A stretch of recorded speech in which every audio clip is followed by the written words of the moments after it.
Chapter 11, Eli Frieden. It takes a few days for things to get back to normal around our house. Eventually, though, life resumes on its regular, boring rhythm. Boring is good. My father likes order and sameness, which makes it hard for him to peek into my room and check on me at all hours of the night. Soon, I'm the one checking on him. He sleeps like a baby and snores like a buzzsaw. That's when I give the go-ahead to put our plan into action. Every time I think about what I'm doing, I feel like my head's going to explode. That's when I remind myself of what my dad and Mr. Bruder did to me. It's always good for a surge of courage. Serenity isn't the liveliest place in the middle of the day. At night, you can safely roll a giant boulder up Amity Avenue without putting anybody in danger. And at 2 o'clock in the morning, it's dark in a silent tomb. I ease myself out through the back door, convinced that I'm going to be the only one crazy enough to report for this expedition. The kids of Serenity follow the rules 100%. The town charter has no provision for sneaking around. The meeting place is under the big maple tree at the corner of Amity and Fellowship. I'm equal parts amazed and relieved to find Tori there waiting for me. She seems terrified. I thought for sure it would just be me, she says, a slight tremor in her voice. Me too. Where's Malik? I'm wondering if something went wrong, a medical issue somewhere in town that would have Dr. Bruder awake and about. We have no backup plan. Do we go home or continue as a twosome?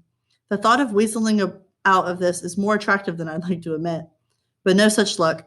I make out a hulking dark figure approaching along Amity. Sorry I'm late, Malik greets us. He may be big and tough, but he looks twice as scared as we were. The three of us start down the Fellowship Hill toward the chimneys of the plastic works. It's a moonless night, so dark when you step away from somebody, the face disappears almost immediately. We might as well be in a deep space. The factory is absolutely still, a shadow that could just as easily be a small mountain as a building. There are only a handful of lights, none of them much brighter than a bug zapper. Considering this is supposed to be a major manufacturing corporation, it sure looks like nobody's home. We don't see the perimeter fence until we're almost upon it. It's 8 feet high and it seems even higher in the darkness. We begin to circle the property, looking for a way in. At last, we arrive at the electronic gate. 3 traffic cones trucks are parked on the roadway just inside. There could be others, Tori suggests, out of town making deliveries. You guys want to see Hector's blood? Malik offers. We'll take your word for it, I decide. As far as I know, no kid has ever been inside the plastic works. The plant is off limits except for employees, and there are no open houses and no take your children to work days. That's what makes the next step so difficult. Once past the gate, there's no pleading innocence or playing dumb. Everybody knows it's forbidden territory. Worse, the plant is purple people eater country. We may make fun of their big teeth and photosynthesis, but nobody wants to tangle with them. The gate is a little shorter than the fence, perhaps 7 feet. Climbing over it feels like a passing point of no return. When we jump to the ground, the impact of our shoes on the gravel resounds like fireworks, and we scramble to the dirt path as quickly as we can. Another crunch, a footstep. Is somebody there? A hand squeezes my wrist. It's Tori, her face ghostly white.